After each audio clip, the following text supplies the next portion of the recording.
जब बीजेपी के साथ मिलकर लड़े थे चुनाव जीतन राम मांझी, तो क्या स्थिति हुई थी, कितनी सीटों पर लड़े थे और कितनी सीट उन्होंने जीती थी। आज के इस वीडियो में हम बात करेंगे जीतन राम मांझी और भारतीय जनता पार्टी के संभावित गठबंधन की। दरअसल बिहार की राजनीति में जो नज़ारा देखने को मिल रहा है या बिहार में जो माहौल बनता हुआ दिखाई दे रहा है, वो ठीक 2015 के विधानसभा चुनाव के जैसा है। 2015 के विधानसभा के चुनाव में जो माहौल था, जो गठबंधन था, वो माहौल, वही गठबंधन अब इस बार के 2024 के लोकसभा चुनाव में भी आता हुआ दिखाई दे रहा है। 2015 में जब विधानसभा चुनाव हुए थे तो गठबंधन की परिस्थिति क्या थी, हम आपको बता देते हैं। एक तरफ महागठबंधन था तो दूसरी तरफ भारतीय जनता पार्टी का एनडीए गठबंधन था। और भारतीय जनता पार्टी के एनडीए गठबंधन में कौन कौन से दल शामिल थे, उनके बारे में भी आपको हम बता देते हैं। बीजेपी के साथ रामविलास पासवान की पार्टी लोक जनशक्ति पार्टी थी। उपेंद्र कुशवाहा की पार्टी राष्ट्रीय लोक समता पार्टी थी, उस दौरान की पार्टी। अब उन्होंने पार्टी का नाम चेंज कर लिया है और जो लोजपा है उनका नाम भी चेंज हो गया है। और तीसरे थे जीतन राम मांझी। जीतन राम मांझी की पार्टी हिंदुस्तानी अवाम मोर्चा सेकुलर भी एनडीए गठबंधन में शामिल थी। तो दूसरी तरफ सामने महागठबंधन था। महागठबंधन में लालू प्रसाद यादव की पार्टी आरजेडी, नीतीश कुमार की पार्टी जनता दल यूनाइटेड और कांग्रेस, इंडियन नेशनल कांग्रेस, ये तीन दलों का गठबंधन था। आमने सामने की लड़ाई थी। अब आपको बताते हैं कि स्थिति क्या थी। जीतन राम मांझी 20 सीटों पर चुनाव लड़े थे।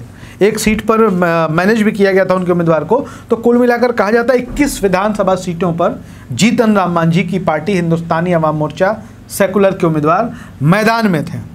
वहीं बात कर लेते हैं लोक जनशक्ति पार्टी। उस समय रामविलास पासवान जी जीवित थे। रामविलास पासवान की पार्टी को 40 सीटें मिली थी और राष्ट्रीय लोक समता पार्टी उपेंद्र कुशवाहा की पार्टी को भी 23 सीटें दी गई थी। मतलब जीतन राम मांझी की पार्टी 20-21 सीटों पर चुनाव लड़ रही थी भारतीय जनता पार्टी के गठबंधन के साथ जाकर। खुद जीतन राम मांझी 2 सीटों पर चुनाव लड़ रहे थे।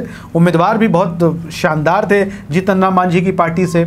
शकुनी चौधरी लड़ रहे थे, जो बिहार बीजेपी के वर्तमान अध्यक्ष हैं सम्राट चौधरी, उनके पिताजी तक मैदान में थे। बिहार के बड़े नेता वृषण पटेल चुनावी मैदान में थे।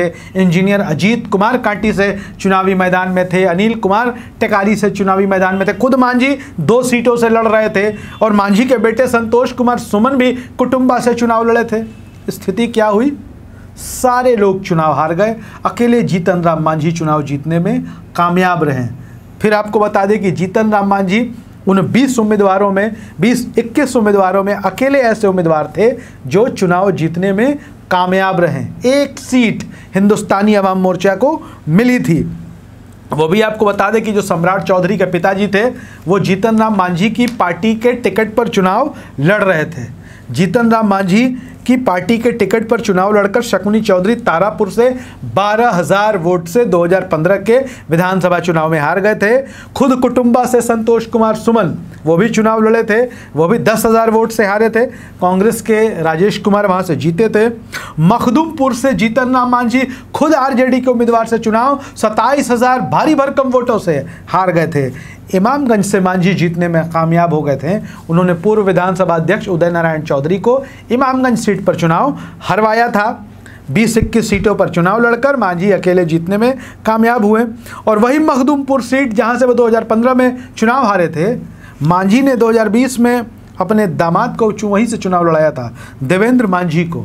मांझी के दामाद 22,565 वोटों से, मतलब फिर बड़े अंतर से चुनाव हार गए थे 2020 में। वहां से आरजेडी के सतीश कुमार दास चुनाव जीतने में कामयाब हुए थे। तो 2015 वाली स्थिति पूरी तरीके से बन गई है। और 2015 में जब चुनाव हुए थे तो महागठबंधन को शानदार जीत हासिल हुई थी। 100 सीटों पर 101 सीटों पर आरजेडी ने चुनाव लड़ा था, 81 सीटें वो जीते थे। 101 सीटों पर ही जेडीयू ने चुनाव लड़ा था, उन्होंने 71 सीटें जीती थी। 40 सीटों पर कांग्रेस चुनाव लड़ी थी, 41 सीटों पर, माफ़ करिएगा 41 सीटों पर कांग्रेस चुनाव लड़ी थी। कांग्रेस को 27 सीटें हासिल हुई थी। वहीं बीजेपी का कुनबा पस्त हो गया था, किसी को 1, किसी को 2, किसी को 3 ऐसी सीटें मिली थी। बीजेपी 50 से के ऊपर पहुंची थी।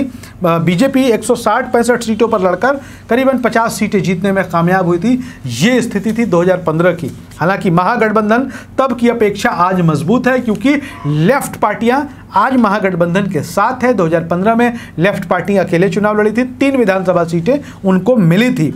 और उपेंद्र कुशवाहा उस वक्त भी केंद्रीय मंत्री थे और उपेंद्र कुशवाहा एनडीए के साथ थे। रामविलास पासवान भी जीवित थे, वो भी केंद्र में मंत्री थे, उनकी पार्टी भी थी। और जीतन राम मांझी पूर्व सीएम हो गए थे, सीएम की कुर्सी से हटे थे, लिहाजा उस वक्त उनका थोड़ा जलवा था। इसके बावजूद जब विधानसभा के चुनाव हुए तो महागठबंधन के सामने एनडीए कहीं नहीं टिका। तो यही 2015 का नतीजा था। और जब बीजेपी के साथ मिलकर मांझी पहले भी लड़ चुके हैं, मांझी का भी जो नतीजा था वो आपको हमने बता दिया है। आप क्या सोचते हैं, इस बार मांझी को बीजेपी लड़ने के लिए कितनी सीटें देंगी, और देंगी तो क्या मांझी जीतेंगे? देखना दिलचस्प होगा। बने रहिए हमारे साथ। धन्यवाद।